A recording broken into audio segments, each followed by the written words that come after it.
राजगढ़ में कांग्रेस की राष्ट्रीय महासचिव प्रियंका गांधी की जन आक्रोश सभा में उमड़ा जनसैलाब। हजारों की संख्या में कांग्रेस कार्यकर्ता और ग्रामीण जनता को शामिल हो गई।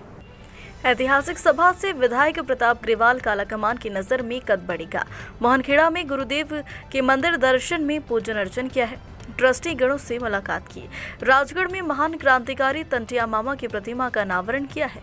आम सभा में पूर्व मुख्यमंत्री कमलनाथ, पूर्व मुख्यमंत्री दिग्विजय सिंह, कांग्रेस के प्रदेश प्रभारी रणदीप सुरजेवाला, सह प्रभारी कुलदीप इंदौरा, कांतिलाल भूरिया, अरुण यादव, सुरेश पचौरी, आदिवासी संस्कृति का प्रतीक तीर कमान, आदिवासी संस्कृति के चांदी के आभूषण, ब्रांग प्रिंट की साड़ी भेंट की है। सभा को संबोधित करते हुए प्रियंका गांधी ने कहा कि आज की भाजपा सरकार ने प्रदेश को कर्ज के मुंह में धकेल दिया है। बेरोजगारी तो चरम सीमा भी पार कर दी है। जहां देखो हर कोई बेरोजगार घूम रहा है। किसानों की फसलों का सर्वे नहीं किया गया है। किसानों को फसल बीमा भी नहीं दिया जा रहा। किसानों की दशा बहुत ही दयनीय करती है। और उसके बाद देश में मौजूदा सरकार भी हमला करते हुए प्रियंका गांधी ने बोला कि बड़े बड़े उद्योगपति का तो कर्जा लाखों करोड़ों रुपए माफ कर दिया गया, लेकिन किसानों की कर्ज की बात मौन क्यों हो जाती है। किसानों का भी कर्ज माफ होना चाहिए। हमारी पार्टी की सरकार आने पर हर किसान का कर्ज माफी, हर महिला को 1500 रुपये, गैस टंकी 500 रुपये एवं 200 यूनिट तक बिजली ऑफ करेगी। ये एक तरफा नहीं था। ये बात नहीं थी कि सिर्फ आप उनसे प्रेम करते थे या उनके प्रति आपके दिल में श्रद्धा थी। उनके दिल में भी आपके लिए श्रद्धा थी, उनके दिल में भी आपके लिए प्रेम था। और वो आपकी संस्कृति की, आपकी के प्रति उनके दिल में श्रद्धा और आदर थी। तो ये जो रिश्ता होता है, जो नेता और जनता के बीच में होता है, एक बहुत अनोखा रिश्ता होता है। जैसे मैंने कहा, इस रिश्ते को अगर नेता निष्ठा से सींचता है, काम करके दिखाता है, तो ये रिश्ता मजबूत बनता है। तो एक ऐसा रिश्ता बनता है जैसा इंदिरा जी का आपके साथ था। आजकल परिस्थितियां काफी अलग हो चुकी हैं। हमारी तरह बहुत नेता चुनाव के समय खास तौर से आपके सामने आकर बड़े बड़े भाषण देते हैं, आप सबकी बातें सुनते हैं। मैं भी सुन रही थी।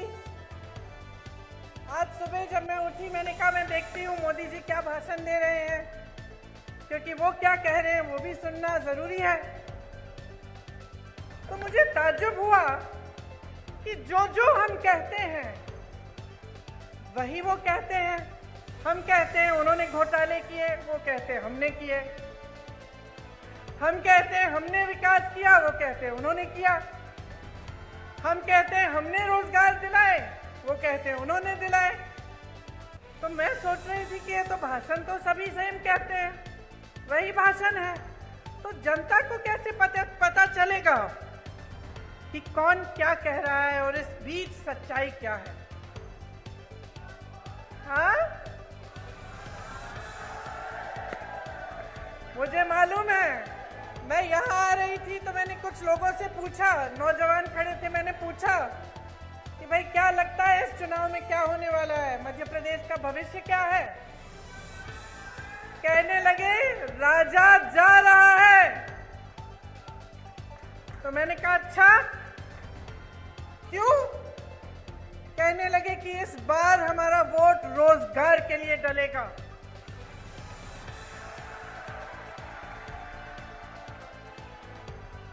तो इसमें एक बात जो मैं इससे पहले कह रही थी वह स्पष्ट हो जाती है कि जब एक पार्टी का नेता आपके सामने कुछ कहता है, दूसरा वही चीज लगभग कह के जाता है, तो आपको पता कैसे चलता है कि कौन सच्चाई कह रहा है?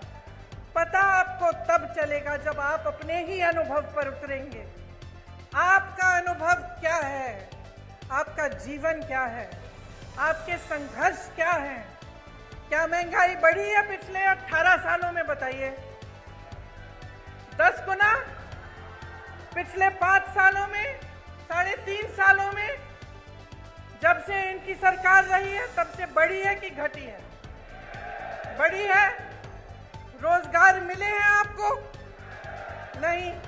मेरे किसान भाई जो खेती छोड़ के यहाँ आए हैं, बताइए, आपका जीवन ज्यादा मुश्किल हुआ है कि ज्यादा आसान? मुश्किल हुआ है।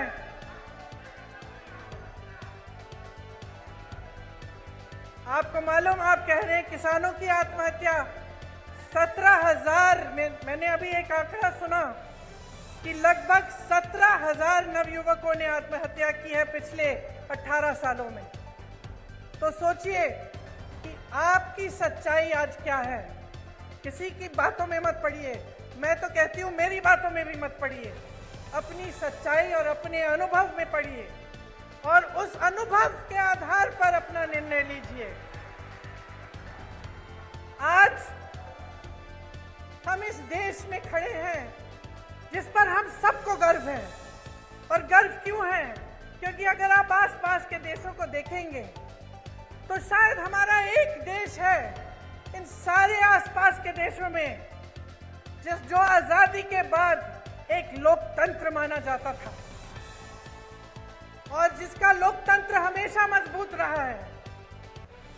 और ये लोकतंत्र हमारे संविधान में गढ़ा हुआ है। जिन्होंने हमारे संविधान को लिखा और बनाया, उन्होंने जीवन इस देश के लिए दिया। एक नहीं थे, बहुत सारे लोग थे हमारे स्वतंत्रता सेनानी। और हमें गर्व है आज अपने देश पर, जिसके संविधान में लिखा है कि हर जने को समान अधिकार मिलना चाहिए। हमारी कांग्रेस की सरकारों ने पंचायतों को सत्ता देकर यह अधिकार मजबूत बनाया। आज देखिए आज की परिस्थिति क्या है।